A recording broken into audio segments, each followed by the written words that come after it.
Good day, ABM students. In this video, pag-aaralan natin kung paano magsumagot or paano mag-solve ng problems that includes ratios and proportions. Okay?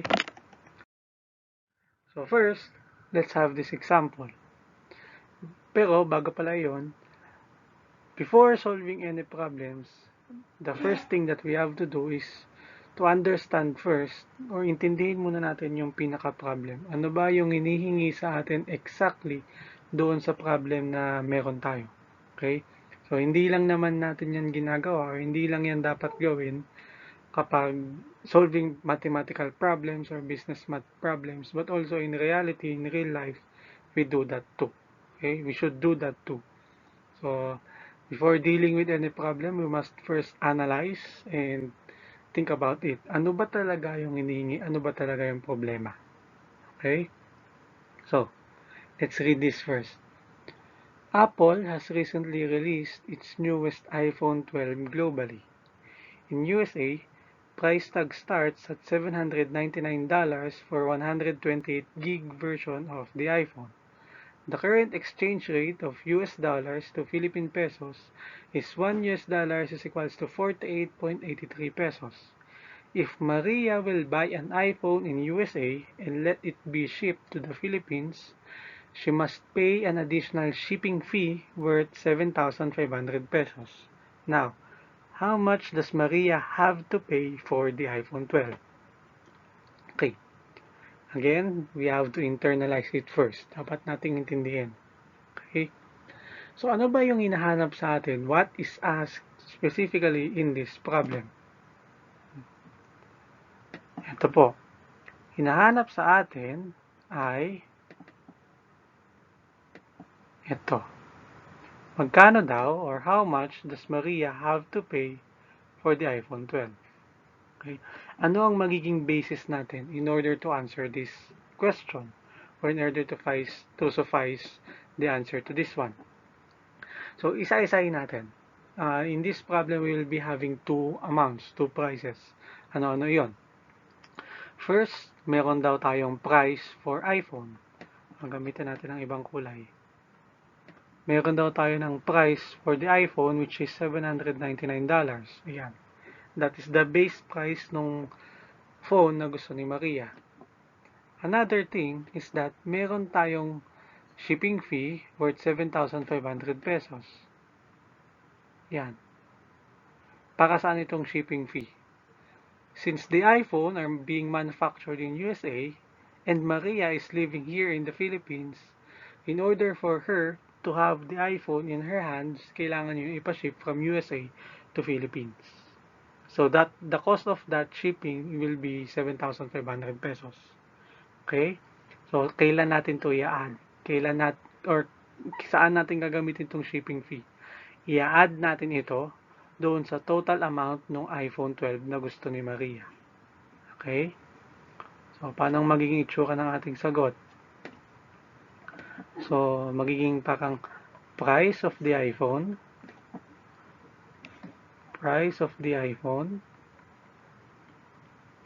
plus the shipping fee. Ayan. This must be our answer for this one. The amount Maria have to pay for the iPhone 12. Okay? So now, meron na tayong shipping fee. Given na sa atin yung shipping fee. Given na. 7,500. This is 7,500 pesos. But, yung price ng iPhone 12 natin is under ito, $799. Ay, mali. This is $799. Ayan. Can we add $799 to 7,500 pesos? No. Okay? So now, we have to convert first itong $799 or itong 7,500 pesos.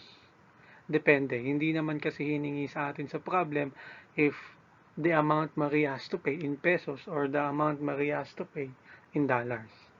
Okay? So, Let's try first converting yung amount ni iPhone $799 to pesos. So how will we do that?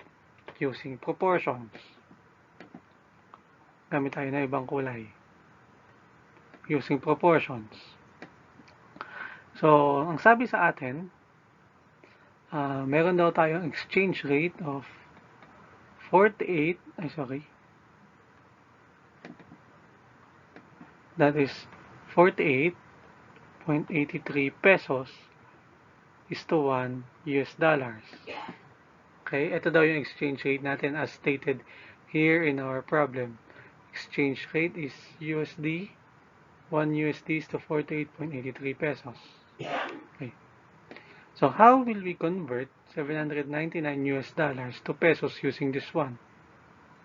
Sige nga, I will let you pause the video para isipin niyo yung sagot doon. Okay. So in converting, we will be using proportions. Okay? Ang sabi natin, di ba, last time, in proportions, we have A is to B as C is to D. Okay, we will be using this notation in order to solve this problem. So A is to B, 48.83 pesos is to 1 US dollars as meron ba tayong amount? Meron ba tayong amount na pesos? Another amount in pesos which can suffice partner for $799? Wala po. So leave that blank. As C is to $799. Ayan. 48.83 pesos is to $1 as C is to $799. Why C? Kasi nga hindi natin alam pa kung ano ang value nitong C na ito. And we are here to find for the value of this C. Okay, what will be the value of this C? Pesos, pesos or dollars? Pesos. Okay, we will be converting this one, the $799 to pesos. That's the purpose of using proportions. Okay, and how do we solve this one? Cross multiplication. Wait lang. Yan, cross multiplication. Okay, let's solve. So in cross multiplying, we will be having C, baliktarin, sige, dito na lang natin yung C. C is equals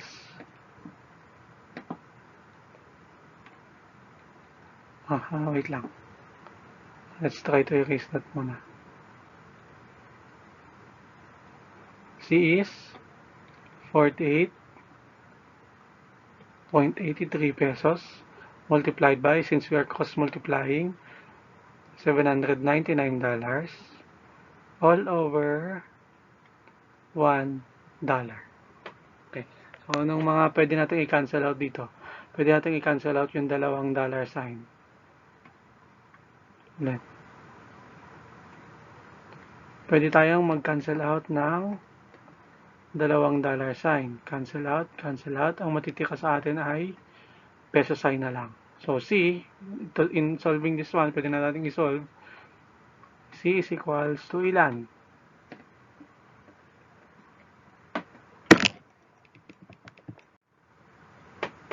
Okay, ilan? Ilan si 48.83 pesos converted to, multiplied by $799. That will give us 39,015 pesos and 17 cents. Ayan. So we successfully converted yung $799 into pesos na. So this is the value of our C. So magiging equation natin dito, kung bubuuin natin itong proportion natin, will look like 48.83 pesos is to $1, as 39,015 pesos and 17 cents is to $799. Yan. Ganyan po ang magiging itsura ng inyong proportion. Okay? So, tapos na ba tayo? nakuha na natin yung value ni C or yung peso value, peso convert value ng $799 na presyo ni iPhone. Ano pa ang kailangan natin gawin? Sabi natin, the formula to answer this problem is price of the iPhone plus the shipping fee. So, si 7,500. So, in order for us to finally answer this problem, or the question, how much does Maria have to pay for the iPhone 12, we have to add 7,500, the shipping fee, dito sa ating 39,015.17 cents. Okay? To answer, total na lang. Lagay natin total. Ibang kulay na lang ito.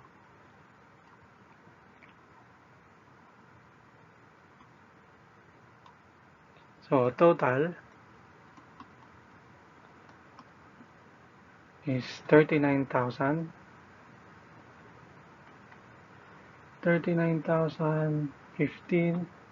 pesos, 0.17 cents plus 7,500.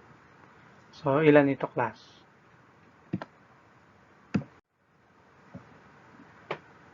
This will be equal to 46,515 pesos, 0.17 cents. Okay, and this is now your final answer for this problem. Yeah. Okay, few notes lang, no? Para hindi kayo malito or hindi kayo magkamali pag nagsagot kayo ng problem. Itong proportion natin, ito na lang. Itong proportion natin, itong pinaka-equation na ito, be very careful with this one. Okay? Bakit? Ang sabi natin, notation for a proportion is A is to B as C is to D. Okay? It is very, pinaka nagkakaroon tayo ng kamalian dito is na-prepare natin yung dalawang different values. Okay? So, in this example, if you try to analyze, ito, yung pinaka-problem natin, we are given with the US dollar currency amount and we have to convert it into pesos.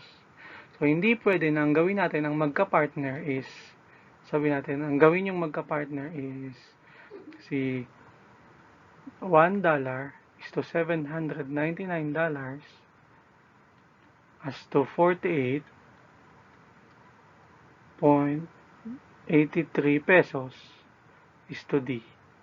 So, iba na po ito. Okay? Medyo mali na yung pairing natin dito, class. So, again, be very careful kung ano yung pinipair ninyo.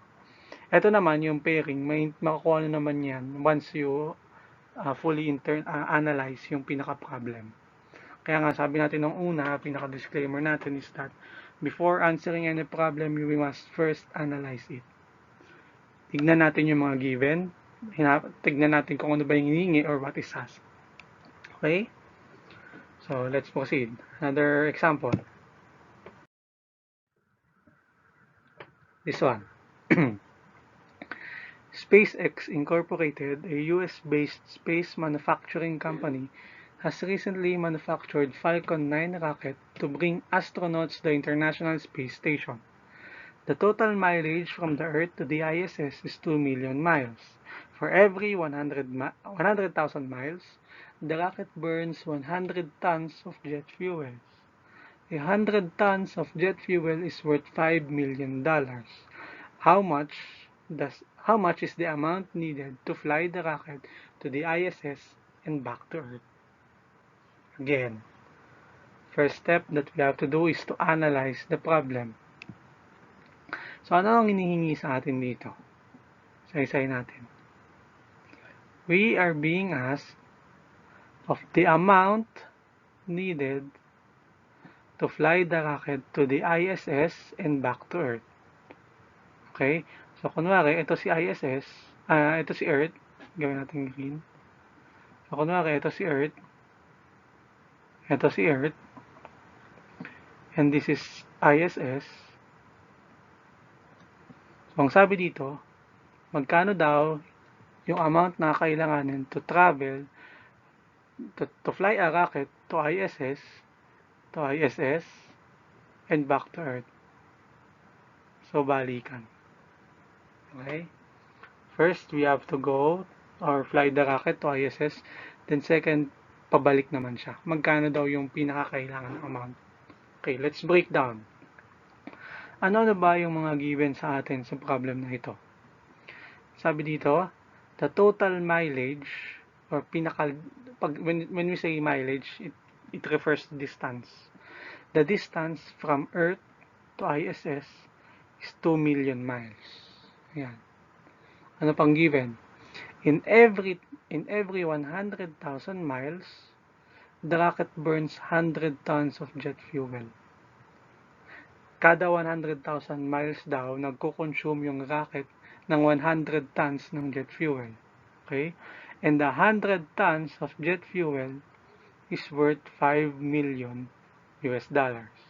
Now, how much is the amount needed to fly that rocket to ISS and back to Earth? How will we solve this problem? Or sige, how will we solve this problem? Again, with proportions.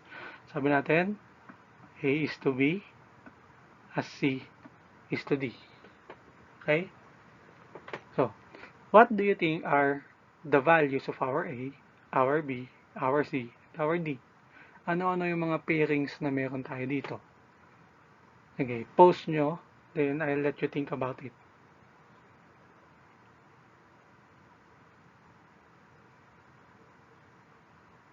Okay, so in this problem, we have two sets. Okay, two sets of values. First, unahin natin, sabi sa atin, the distance from Earth to the ISS is 2 million miles. Okay? And for every 100,000 miles, the rocket burns 100 tons of jet fuel. Yan. So, kung every 100,000 miles nagbo-burn si rocket ng 100 tons ng jet fuel, ilan naman daw tons, or we can call it as X, ilan namang tons ang kinakailangan or ang binaburn ng rocket natin in order to fly 2 million miles. Yan. Okay, so paano natin to isa-solve? Again, by cross multiplication.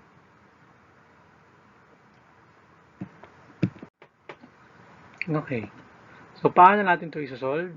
Using cross multiplication. So, let's use, gamitin natin ito, yan. So, paano?